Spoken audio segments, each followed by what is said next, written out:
Hi, Stefano Molea here, San Diego criminal defense lawyer and partner at the law office of David P. Shapiro, where we help good people regain control of their future when charged with a crime. So let's say that you received a subpoena to appear in court as a witness.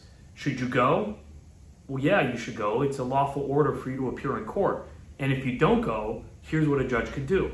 A judge could essentially get a sheriff to come and get you and bring you to court.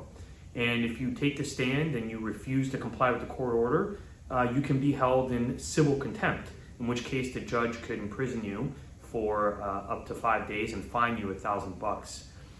And if you fail to follow a court order, you could also potentially be prosecuted under Penal Code Section 166 for failing to comply with a lawful court order. And if you were to be prosecuted for that and convicted, you could face potentially 6 months in jail plus a fine, and that's a misdemeanor. Now, there is an exception to a situation in which the witness who's being subpoenaed is considered a victim of domestic violence. In that case, the law actually only permits a fine be imposed. The person can still be held in contempt, but only a fine can be imposed. A potential victim or witness related to a domestic violence case cannot be imprisoned for deciding not to testify, even if they were lawfully ordered to do so. Now, I do want to make a note here. Now, we've talked about contempt, the civil contempt aspect of it, which is a judge's ability to essentially pressure someone or have some bite when it comes to an order that the person has to testify when lawfully subpoenaed and lawfully ordered to do so. And if they don't, then there's going to be consequences. And we talked about the potential for criminal prosecution for someone who fails to abide by a court order under Penal Code Section 166. And we've also discussed it within the context of a domestic violence victim and the fact that there are some differences there as far as the inability for someone who refuses to testify as a victim to be jailed.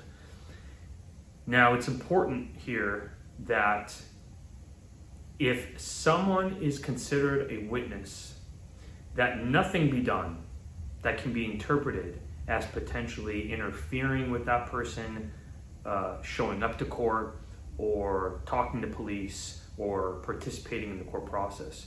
Because if I am accused of interfering with someone participating in the court process or not going to court, etc., or not dealing with law enforcement or answering law enforcement or trying to get them to avoid being served so that they can then be required to go to court.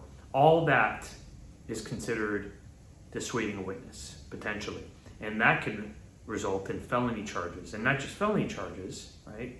Dissuading a witness is a strike felony. And so it's very important that when we talk about contempt and being required to show up to court as a witness and the potential consequences there, that people don't get the bright idea to do something to interfere with the lawful process.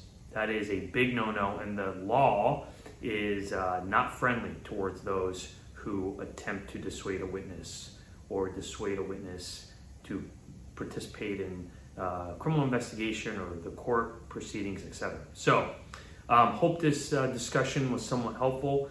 And if you have any questions, leave them in the comments or give us a call. My name is again Stefano Molea. I'm a partner at the law office of David P. Shapiro. Our phone number is 619-295-3555.